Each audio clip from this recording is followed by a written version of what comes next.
Hello বন্ধুরা, good morning. আজ চলে এসেছি আর একটি নতুন ভিডিও নিয়ে। আশা করি তোমরা সবাই ভালো আছো, আমরা ভালো রয়েছি। তো আজকে হলো গিয়ে রোববার।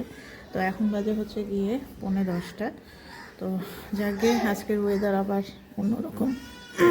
আগামীকাল বলছি, গতকাল রোদ ছিল, বৃষ্টি ছিল, বাট আজকে হচ্ছে একবারে ওয়েদার খারাপ হয়ে গেছে। কিন্তু রোদ আছে, মানে রোদ বলতে কি গরমটা আছে, একটা ভ্যাপসা গরম আছে। তো যাই হোক, আমার ছেলেকে এখন আর্টে পাঠাবো, ওকে খাওয়াবো দাওয়াবো। তো লুকিয়েছে, কোথায় যে লুকালো ওকে একটু খুঁজতে হবে। আগে এই ঘরটা দেখি তো এখানে আছে নাকি। আচ্ছা ঠিক আছে, আগে লুকিয়ে নাও, টুকি বলবা? হ্যাঁ আচ্ছা, আমি গেলাম, তুমি আগে টুকি বলো। আচ্ছা ঠিক আছে। ও আমাকে ঠকানোর চেষ্টা করছে, বারান্দায় লুকাবো বলছে, বাট ও অন্য জায়গায় লুকাবে। এত চালাক।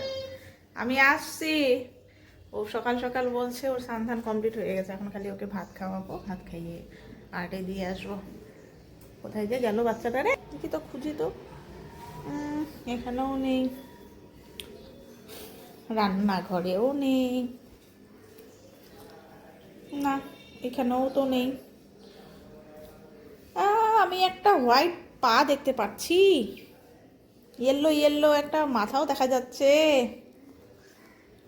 আহ, ধরে নিয়েছি। যাকগে, চলো এখন নিচে যাবো, তাড়াতাড়ি ভাত খেয়ে দিয়ে আটে যেতে হবে না, তাড়াতাড়ি আটে দিয়ে আসার ব্যবস্থা করে আগে খাইয়ে দিই, তারপরে তখন আমিও রেডি হব। চলো। তো আজকে উপরের ঘরে হচ্ছে রান্না, দেশি মুরগি, কারণ গ্যাসের সমস্যা হয়ে গেছে। নিচতলার গ্যাসটা প্রায় শেষের দিকে, তো আরেকটা গ্যাস, ওটা এখনও আস্তে আস্তে নাকি 6-7 তারিখ হয়ে যাবে। আজকে তো সবে মাত্র 5 তারিখ। ওই জন্য একটু বাঁচিয়ে বাঁচিয়ে করা হচ্ছে নিচে রান্না। মেন রান্না তো নিচেই হয়, আর উপরে ছেলের টিফিন সকালবেলা যেইটা থাকে সেটা আমি রান্না করি। উপরে গ্যাসটা সিলিন্ডারটা ভরা, তো ওখানেই আজকে মনা দিয়ে রান্না করছে। তো এখন একটু আমি হেল্প করে দিচ্ছি, মনা দিয়ে গেল বারবার নিচে উপর করতে হচ্ছে, মশলাপাতিগুলো সব নিচে। চলো করতে থাকি। তো চলো, স্নান হয়ে গেছে, রান্নাও কমপ্লিট। এখন আগে ছেলেকে খাইয়ে দিই, তারপর তখন আমিও খাবো। আজকে অনেকটাই লেট হয়ে গেল। তো এই যে মাংসটা আমি তো টেস্ট করলাম, মাংসটা আজকে দারুণ হয়েছে। তো চলো আগে ছেলেকে খাইয়ে দিই, তারপরে তখন আমি খাওয়া দাওয়া করবো। গুড ইভিনিং বন্ধুরা, এখন বাজে হচ্ছে এই যে 6:30 মতো বাজে। তো ওর লেগেছে সর্দি। ওয়েদারটা এখন এত খারাপ, মানে কি বলবো, ও যখন আসে একদম ঘেমে যায়, যার জন্য এই যে ঠান্ডা লেগে গেছে।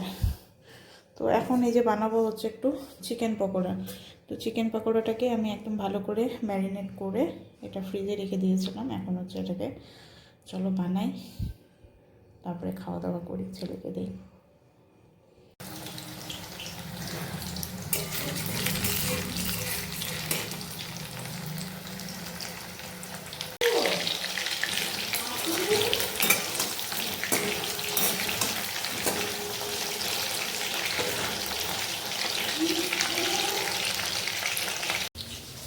তো এটা হলো সেকেন্ড লটের চিকেন পকোড়া। ফার্স্ট লটের চিকেন পকোড়া শেষ, ফিনিশ হয়ে গেছে, যার জন্য পরিমাণে কম দেখা যাচ্ছে। আর এদিকে থার্ড লট চলছে।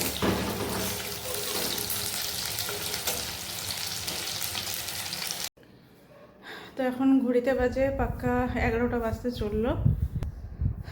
এখন ঘুমানোর প্রস্তুতি। তো ছেলেকে যে এখন ডাকছি, ও আসছেই না। ওকে নিয়ে এসে তাতে শুয়ে দিই, কালকে আবার স্কুল, আবার সকাল থেকে ওঠা। একদিকে ঠিকই আছে, মানে এই শনিবার রোববার দেখলাম যে এই সপ্তাহটা মানে কন্টিনিউ 5 দিন যখন সকালবেলা উঠলাম, শরীরটা ভালো থাকে, অনেক কাজ অনেকটা আর্লি হয়ে যায়, মানে সময়টা প্রচুর থাকে আমার।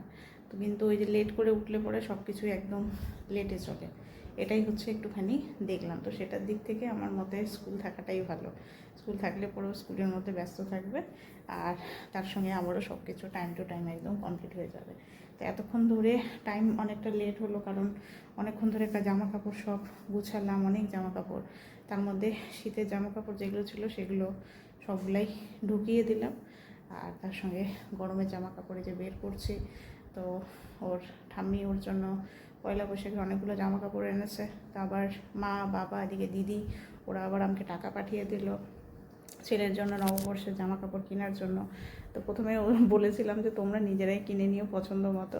তো দিদি ওরা সাইজটা ঠিক বুঝতে পারছে না, আসলে তো নেয় না, কিনে না, যার জন্য হচ্ছে ওদের কনফিউশন হচ্ছে। ওরা বললো যে আমি তোকে টাকা পাঠিয়ে দিচ্ছি, তুই তোর পছন্দ মতো করে ওর জন্য জামা কাপড় সব কিছু কিনে নেবে।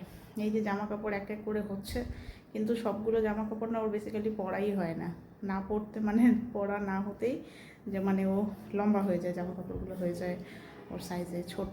তো সেগুলোই হচ্ছে ওই ওর যেগুলো জামা কাপড় যেগুলো এক্সট্রা থাকে, এক্সট্রা বলতে যেগুলো ছোট হয়ে যায় বা যেগুলো ইউজই করে না, কতগুলো তো নতুনই আছে একদম ধরাই, সেইভাবে ইউজই হয়নি, তো সেই জামা কাপড়গুলো আমি দিয়ে দিই। আরও কত বাচ্চা কাচ্চা আছে তাদেরকে দিয়ে দিই। আমি বেসিক্যালি দিই হচ্ছে আমাদের বাড়িতে মানে কি বলবো, বলতে হয় না, তাও বলছি, যাই হোক, মানে আমাদের বাড়িতে যে কাজ করে যে সুনীতিদির হচ্ছে ছেলে মেয়ে আছে। আমার ছেলে আর ওর মেয়ে কিন্তু প্রায় সমান সমান, আমার ছেলের থেকে 2-3 মাসের হয়তো বড়, কিন্তু ও এত রোগা পাতলা, মানে কি বলবো। আর মেয়েটা না এত ভালো, না কি বলবো, এত মিষ্টি মুখটা দেখতে।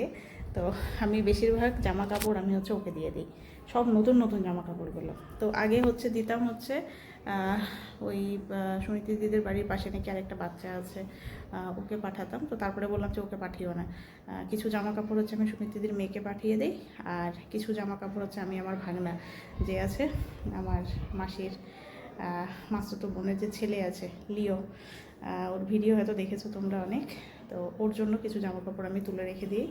তো কিছু জামা কাপড় রেখে দিয়েছি ওর জন্য, তো ওই জামা কাপড়গুলো ওকে পাঠাবো, আর কিছু জামা কাপড় হচ্ছে সুনীতিদির মেয়েকে পাঠিয়ে দিচ্ছি।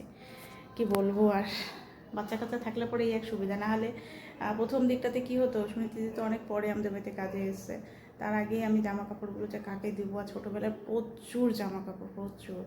তো সেটা তখন ওই টাইমে যে আমাদের বাড়িতে কাজ করতো ওদের আশেপাশে যারা আছে ওদেরকে তখনও দিয়ে দিত। মোট কথা আমি দিয়ে দিই, জামা কাপড়গুলো আমি রাখি না, কারণ এত জামা কাপড় রাখবো কোথায়, রাখারই তো একটা জায়গারও তো দরকার নাকি, জমানোর জায়গাই নেই।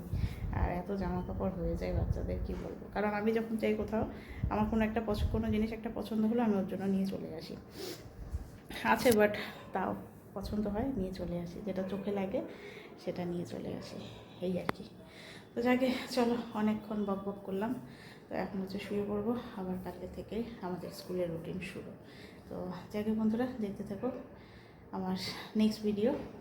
তো আজকের মতো গুড নাইট, চলো।